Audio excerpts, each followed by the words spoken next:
patience, something you may not struggle with very much. It may be a big problem for you, but it's something we can always use more of. We can always use more patience. In James, it tells us, chapter 1, verses 19 and 20.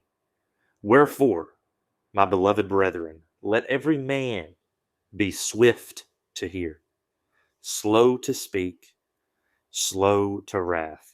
For the wrath of man worketh not the righteousness of God. So when we get angry, we're not producing the righteousness of God. Think back to a time to where you remember getting so angry. You probably thought things you shouldn't have been thinking. You said things you shouldn't have said. And you did things you shouldn't have done.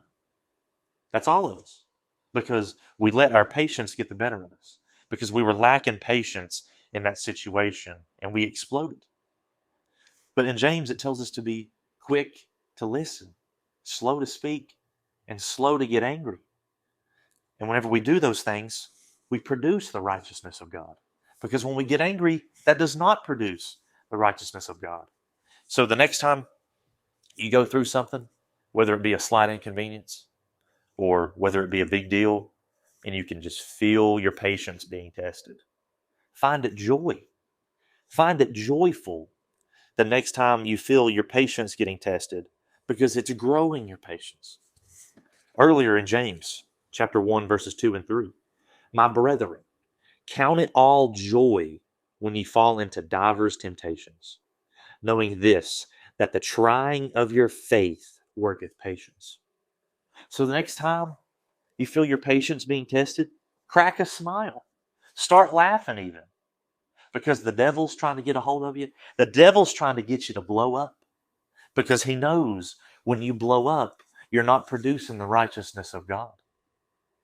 So whenever you get tested, the devil's testing you, you can feel him testing you, crack a smile. Start laughing.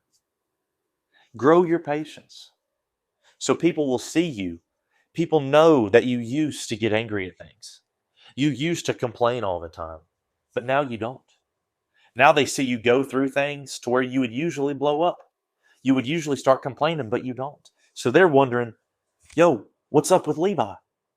He's usually complaining whenever stuff like this happens. He's usually going off the rails when stuff like this happens. What happened to him? And then it'll get them wondering, what's up? Maybe they'll come up and ask me, yo, why aren't you blowing up right now? And it could be a great door to open up into a conversation about the Lord. Or they know that you've been getting really close with the Lord and they see your patience growing and you're just calmer all the time. You're not lashing out at stuff. And maybe that'll make them want to become closer to Christ. You never know. Because whenever we explode, we're not producing the righteousness of God. But whenever we are, we're slow to explode. We're slow to anger. We're producing that righteousness of God, and people will notice that. People will notice that. So next time you have your patience tested, laugh about it. Sit here and find it joyful that it's growing your patience. You're becoming more like Christ. You're producing more righteousness than usual. You're not blowing up. So let God grow your patience. The slightest inconvenience, just laugh them off. They're not going to be a problem tomorrow. Grow your patience. It's something we could all use more of. God bless.